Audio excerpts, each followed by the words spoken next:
Hello guys! Kumusta na po kayo? Welcome back po ulit sa Lutong Pinoy sa Amerika. And for today's video po, tayo naman po ay magluluto ng isang napakasarap na ulam. Ito po ang ating igado. So para po sa ating igado, i-marinate po natin itong ating pork.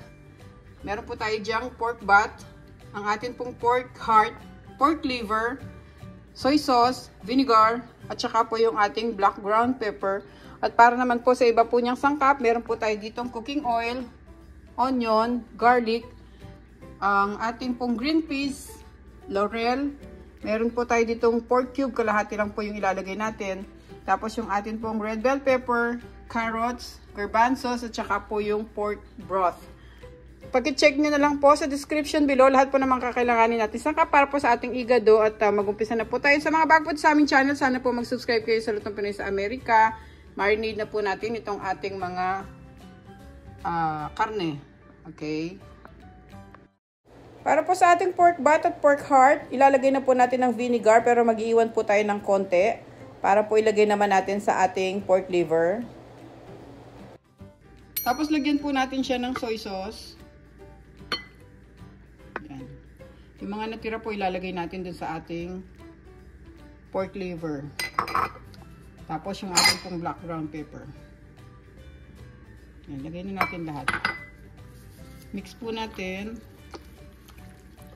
Ibabad muna po natin to ng mga 1 oras. Hayaan muna nating maglasa yung ating marinade. Pero kung may time kayo, mas matagal po, mas maganda.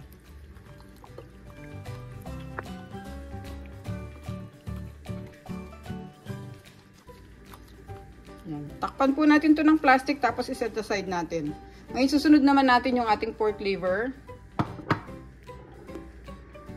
Dito sa ating bowl, lagay natin yung atay ng baboy or yung ating pork liver.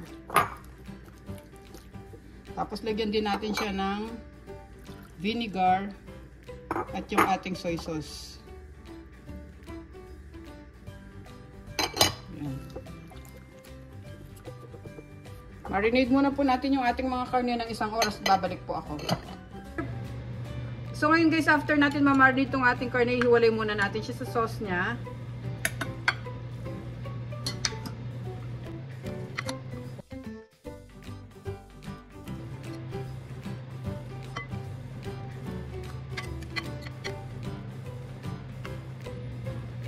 Yan. Tapos set aside natin itong sauce.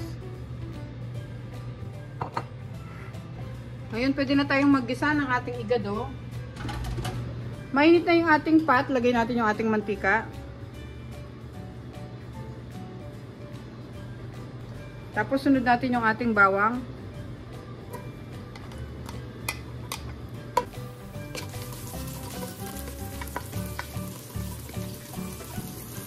Sunod natin yung sibuyas.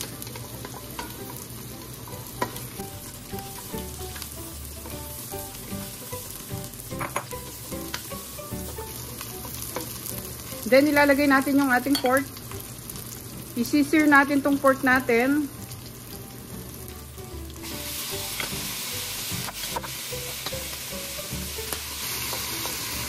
Huwag natin sama yung mga natirang sauce.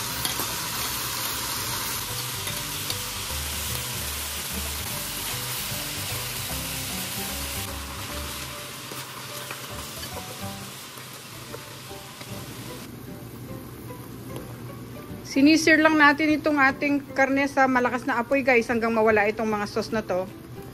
Parang piprituhin lang natin siya ng konti.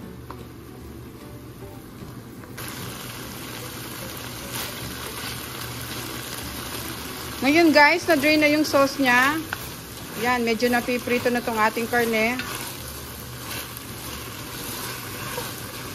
Pwede na nating ilagay itong ating pork liver. Hiniwalay ko rin siya sa sauce. Kinuha ko muna siya. Tapos lalagay natin dito. Kung pinagbabaran natin ng sauce guys, isinama ko na yung pinagbabaran din ng ating pork liver. Para isang buhos na lang mamaya pag nilagay natin sa ating mga karne. So ngayon halu-haluin pa natin siya hanggang mawala yung dugo ng ating pork liver. O yung ating atay ng baboy. At medyo hinaan na rin natin yung apoy.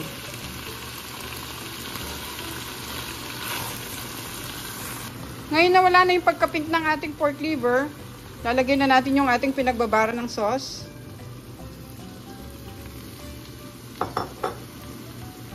Tapos sunod na natin itong ating pork broth at yung ating pork bouillon. Tapos lagyan na rin natin siya ng laurel. Yan. Haluin muna natin.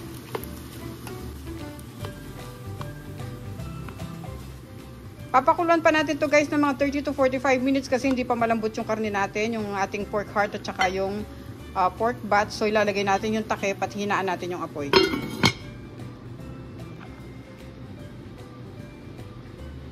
Lagay lang natin yung apoy sa pinakamahina or low setting natin para hintayin nating maluto tong ating karne.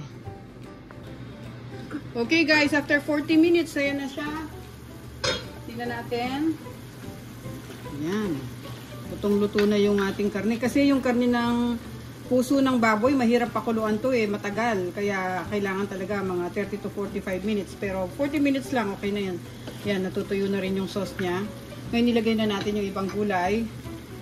Lagay natin ng red bell pepper, yung ating carrots, yung ating garbanzos, at yung ating green peas. Tapos haluin natin.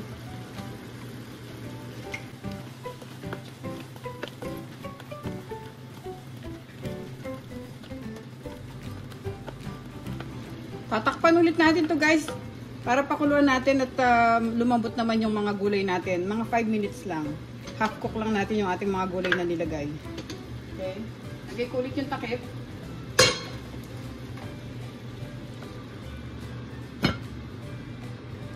Okay guys, buksan na natin.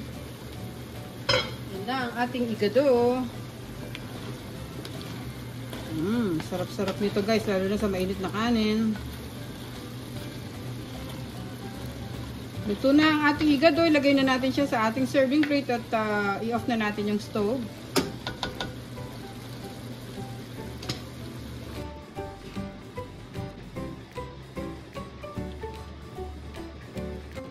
Okay guys, ito na po ang ating recipe for today. Ang atin pong igado. Ilocano style po yan. Napakasarap po. Try nyo po siya guys. Thank you so much po ulit sa panonood. Sana po mag-subscribe kayo sa Lutong Pinoy sa Amerika. At huwag nyo pong kalimutang i-check yung other videos namin. Kain na po tayo guys. Ito na po ang ating napakasarap na ulam ngayon. Ang atin pong igado recipe. Thank you so much po. Ingat po tayong lahat.